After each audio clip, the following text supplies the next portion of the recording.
आजकल कुछ इस तरह की पिक्चरें आ रही हैं, अगर आप कबीर से शुरू करें, पुष्पा से शुरू करें, और अभी एक एनिमल पिक्चर चल रही है।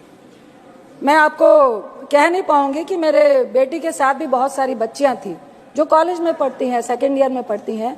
आधी पिक्चर में उठ के रो के चली गई कि इतनी आखिर हिंसा और इतना वायलेंस और महिलाओं के साथ डिसरिस्पेक्ट को जस्टिफाई करना पिक्चरों के द्वारा, मुझे लगता है कबीर में जिस तरह वो अपनी वाइफ को ट्रीट करता है और इस मूवी में जिस तरह से वाइफ को ट्रीट करता है, और लोग और समाज और पिक्चर भी उसको जस्टिफाई करते दिखा रही है, ये बहुत ही सोचनीय विषय है। दूसरा, युवाओं पे सभापति जी बहुत सारे ऐसे एग्जाम्पल्स है कि इन पिक्चरों का, इन वायलेंस का और गलत नेगेटिव रोल को हीरो की तरह पेश करने में हमारे आज के खासकर 11वीं और 12वीं के बच्चे इनको रोल मॉडल मानने लगे हैं। कई इस तरह की हिंसा हमें समाज में देखने को मिल रही है, जो एग्जाम्पल और जो उदाहरण वो पिक्चरों से लेकर आते हैं।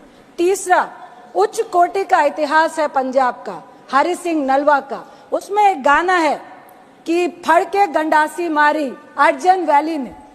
ये इतिहास को एक गैंगवार में, दो परिवारों की नफरत की लड़ाई में, जिसका बेटा अपने बाप के प्यार के लिए मरता हुआ, या बिल्कुल उसके लिए वो भी जस्टिफाई नहीं कर पाई है ये पिक्चर, और उसमें वो सरेआम हॉस्टल में, कॉलेज में, बिल्डिंग्स में बड़े बड़े हथियार लेकर मारता है, और कोई कानून, कोई लॉ एंड ऑर्डर, उसको कोई सजा नहीं जाता है। ये भी हम पिक्चर में जस्टिफाई कर रहे हैं।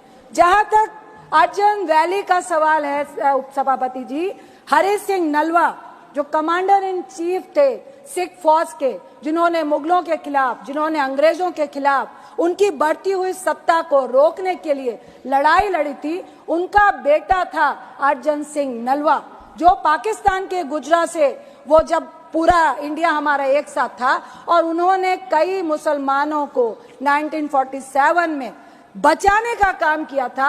इस उच्च कोटि के इतिहास को आप एक गैंगवार में, आप उस गाने को बैकग्राउंड में दिखा के, जो हमारी धार्मिक आस्था को भी बहुत ज्यादा दर्द महसूस करवाता है। गुरु गोविंद सिंह जी जो सिखों के 10वें गुरु हैं, वो जब मुगलों से लड़ाई लड़ रहे थे, उन एक डाडी फोक होता है जिसके तहत आप एक फोक सॉन्ग के तहत अपनी फौज को जोश पैदा करते हैं। सर, मेरा एक ही सवाल है, 30 सेकंड